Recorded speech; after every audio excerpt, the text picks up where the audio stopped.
Hey guys, how's it going? We're doing the review of the KJW KPO7 1911 today. But first, seeing as this is our first Airsoft related video on the channel, I wanted to do a little segment on Airsoft in general and people's conceptions of Airsoft. So first I want to start with Airsoft misconceptions. And one of those misconceptions is that guns like these are all that Airsoft can be. I see this a lot with people that just view the sport as two little kids running around in a backyard with these cheap little guns, just shooting each other and having a good time.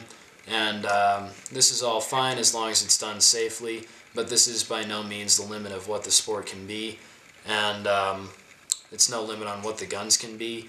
And guns like these, if you aren't experienced with these are cheap little plastic spring-loaded guns. You have to cock the slide back each time you want to fire the gun. They're just not all that much fun. So toward the end of the video today, I'm going to hit this gun here with my SOG hand axe. We're going to see how much damage I can do, and that'll be our fun activity of this video. So to kind of show you guys what I would consider the upper limit on what Airsoft guns and gameplay can be like, I brought out my personal gun. It's my KJW 1911. I built it out of a KPO7 model. So this is the gun I play with. I play all types of Airsoft. I play CQB, which means close quarter battle. It's generally played in buildings with obstacles put up in advance. I also play field, which is like CQB, but it's on a bigger field outside. And every now and then I get out and I play some MilSim, which stands for military simulation. It's Airsoft generally played out in the wild, open environment. We play up in a forest. So Airsoft can be played with guns like these by adults and by children. It's a lot of fun. The guns can be high quality. I don't know if you guys can see. These parts are mostly steel and aluminum. They are very durable, and the guns themselves can be high quality, high performance machines. And Airsoft guns do have value in a training scenario, and the hobby itself is just a lot of fun.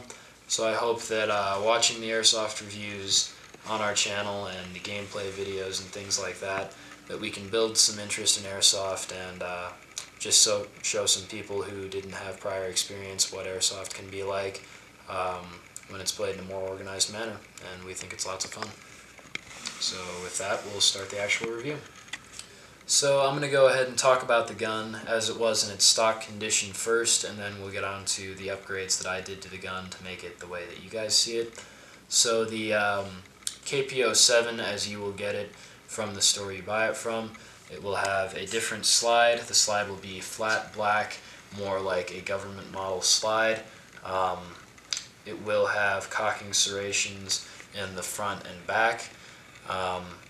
It does have the same frame you see here, minus the grips. It does have the railed frame in front, the same skeletonized hammer and two-hole trigger that you guys see.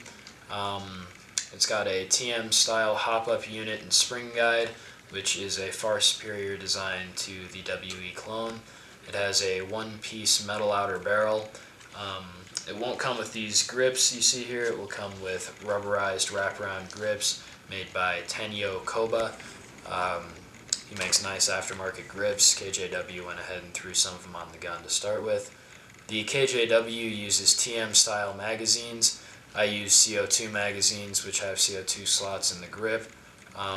If you wanted to use propane, I would actually suggest you go out and get some TM magazines, as they will be better. Running with propane, you can expect from 300 to 320 feet per second out of the gun with 0.2 gram BBs. It's pretty standard for a pistol. Just an interesting feature I've found while I've been upgrading gas guns is the KJW red loading nozzle that they put in their gun stock is the toughest loading nozzle around. I bought 5 or 6 upgrade nozzles, bought them from GI, Evike, ordered a couple from Asia. None of them stood up to abuse the way that the KJW one does, so even after I've bought all of those loading nozzles, the stock one's the one that's in there. And overall, the KJW KP07, as you'll receive it from the store, is a nice solid gun. You can expect it to keep shooting day after day. It kicks pretty hard for a gas blowback, and it has good range out at about 50 feet. You can expect to be competitively trying to hit people. I would say that as it compares to other brands, it's pretty obviously superior to the WE 1911s, but it is below the KWA and TM 1911s. So if you've got the cash, go ahead and pick up one of those. But if you're looking for a strong budget gun, this KJW will do great for you. With that, we're going to head into the modifications that I did on the gun. The first thing that I did was went out and bought one of these. This is called a mag guard. Bought it for 10 bucks off Airsoft GI. They call it a mag guard, I call it a pistol grip condom. It's a great little value. It protects your mags. You won't lose them running around out on the field, which is great because people like me, I'm prone to lose magazines one way or another, and I haven't lost one since I got it, so I'm real happy with that. Next thing I did was went out and bought 3 of these. These are CO2 magazines. The standard would be propane or green gas. I like the CO2 because it kicks harder, it gives you a little bit more power, and it gives you much better winter performance. Next thing I did, I went out and bought these grips here. They are for a real steel 1911. They are made from hardwood with mother of pearl inlay. I think they're really nice looking. Basically just a cosmetic upgrade. Next thing I did was this Airsoft Surgeon new Shui slide. Honestly, I hate the thing. It had lots of compatibility issues, and it has loose tolerances. I spent lots of time inside the thing with a Dremel just to make it fit my parts. So I hated it. It caused me lots of issues, but in the end it looks nice, which I guess is all that matters. Then because of the compatibility issues, I had to go out and pick up these. These are Dytac night sights. They're not the greatest, but they are cheap and they are available. They're not fiber optic. They have glow-in-the-dark paint, and the glow-in-the-dark paint came out of the front sight, but whatever, they look alright. They're cheap, so I picked those up and I'm pretty happy with them. Next thing I did was picked up this shooter's design compensator and the barrel, which you guys see that.